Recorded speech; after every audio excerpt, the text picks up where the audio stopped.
তো আমি এখন থেকে 50 বছর আগে বলেছিলাম যে যদি সুন্নিরা সুন্নি আন্দোলনে ইনসানিয়ত বিপ্লবে না আসে তাহলে একটা মাজারও বাংলাদেশে থাকবে না। তখন সবাই হাসতো, অবাক হতো যে এটা কিভাবে সম্ভব, কিন্তু বাস্তব এখন শুরুই হয়ে গেছে।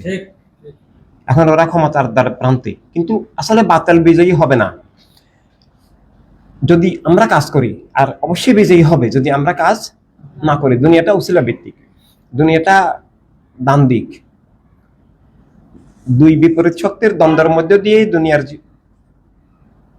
জীবন, দুনিয়ার স্ট্রাকচার, দুনিয়ার প্রকৃতিটা দুই শক্তির দ্বন্দ্বের মাধ্যমে চলে। শুভ শক্তি, অশুভ শক্তি, সত্যের শক্তি, মিথ্যার শক্তি, জ্ঞানের শক্তি, মূর্খতার শক্তি, এভাবে মানে ন্যায়ের শক্তি, অন্যায়ের শক্তি, দুই শক্তির দ্বন্দ্বের মধ্য দিয়ে চলে। এটা এমনকি ব্যক্তি জীবনও,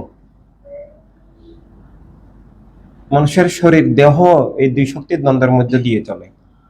যখন ভাইরাস ব্যাকটেরিয়া আক্রমণ করে, এখন শরীরের ইমিউন পাওয়ারটা কতটুকু আর ওই ভাইরাস ব্যাকটেরিয়ার পাওয়ার কতটুকু, এই দুইটার মধ্যে যে জয়ী হয় তার পরিণতি ঘটবে।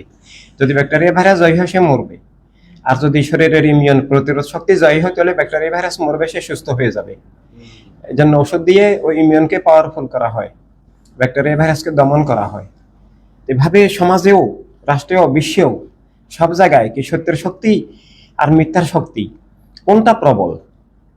সত্যের শক্তি যদি 51 হয়, মিথ্যার শক্তি যদি 49 হয়, অবশ্যই সত্যের শক্তি কায়েম হবে, অফিসিয়ালি এস্টাবলিশ হবে। আর যদি সত্যের শক্তি দুর্বল হয়, মিথ্যার শক্তি প্রবল হয়, তাহলে মিথ্যার শক্তি এস্টাবলিশ হবে। কিন্তু এখানে ব্যক্তি জীবন ভিন্ন বিষয়। সারা বিশ্ব উল্টে গেলেও, সারা বিশ্ব বাঁচাল হলেও কোনো ইমানদার আত্মাকে দখল করতে পারে না।